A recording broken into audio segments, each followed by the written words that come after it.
कंचन के बेटे ऋषि की शादी कहीं नहीं हो रही थी। एक तो ऋषि मोटा, ऊपर से कमाई भी कोई खास नहीं।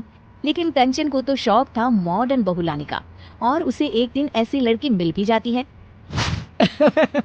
हमें तो आपका ऋषि बहुत पसंद है, लेकिन मैं आपको साफ साफ बता देती हूँ, मेरी बेटी के शौक थोड़े से अलग है बहन जी। अरे बहन, हमें सब पसंद है। आपकी प्रियंका जैसी लड़की की तलाश मुझे कब से थी। जींस पहनकर अंग्रेजी में गिटर पिटर बोला करे। अरे बहन जरा सुन तो लो, मेरी बेटी के शौक क्या क्या है। अरे नहीं नहीं बहन, बस लड़की को देख लिया तो सब कुछ देख लिया। आप ना शादी की तैयारी करो, और वो जरा सामान की लिस्ट भी दी है ना मैंने।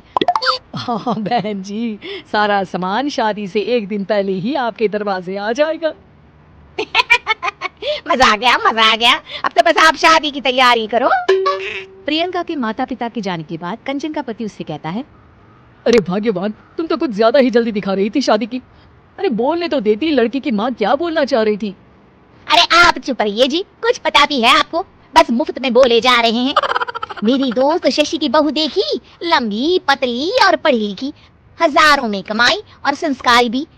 अरे पर जब वो मेरी बहू देखेगी तो जल भुन जाएगी। लेकिन तुम तो शादी ऋषि के लिए कर रही हो ना, या शशि के लिए? तुम्हारा लड़का कुछ कमाता भी नहीं है, और शरीर भी भगवान की दुआ से फूलता ही जा रहा है। फिर बोले आप हैं, फिर बोले आप। मैंने कहा ना, प्रियंका जैसी जींस पहनकर अंग्रेजी झाड़ने वाली बहू किस्मत वालों को ही मिलती है। चुप रहिए आप। पति के लाख कहने पर भी कंचन ऋषि की शादी प्रियंका से करवा देती है। लेकिन प्रियंका जैसे ही घर में आती है, वैसे ही जोर जोर से चिल्लाकर नाचने लगती है। आज मेरे यार की शादी है, आज मेरे यार की शादी है, अरे नाचो ना नाचो।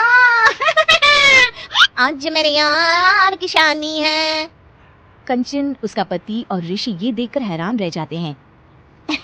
लग रहा है बहू को शादी की बड़ी खुशी है। हाँ, बहू क्यों नहीं, हम भी नाचेंगे। अरे नाचो नाचो जी, मुंह क्या देख रहे हो, चलो चलो नाचो, बहू कह रही है। कंचन ये कहकर प्रियंका के साथ नाचने लगती है। ऋषि और उसके पिता वहां से चले जाते हैं। अगले दिन कंचन अपनी सहेलियों को प्रियंका से मिलवाने के लिए घर बुलाती है, जहाँ शशि भी आती है। अरे शशि, कैसी हो? मैं ना तुम्हें प्रियंका से मिलवाती हूँ। अरे सच में बहुत ही एडवांस सोच की लड़की है, कितने मॉडर्न ख्यालात है उसके, पता है तुम्हें? अरे हाँ कंचन, जरूर, बच्चों की शादी अच्छी ही होनी चाहिए। और वैसे भी तुझे तो शुरू से ही ऊंचे ख्याल की बहू चाहिए थी। तभी कंचन की सहेली कहती है, अरे कंचन बुलाओ ना प्रियंका को, हम भी मिल ले। अरे बहू प्रियंका, जरा बाहर तो आना। कई बार आवाज देने के बाद भी प्रियंका बाहर नहीं आती है, तो कंचन को बुरा लग जाता है।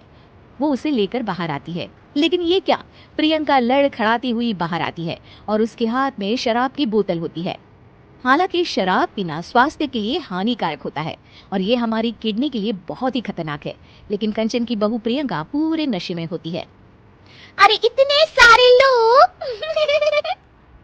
ये कहकर वो शशि के पास जाती है।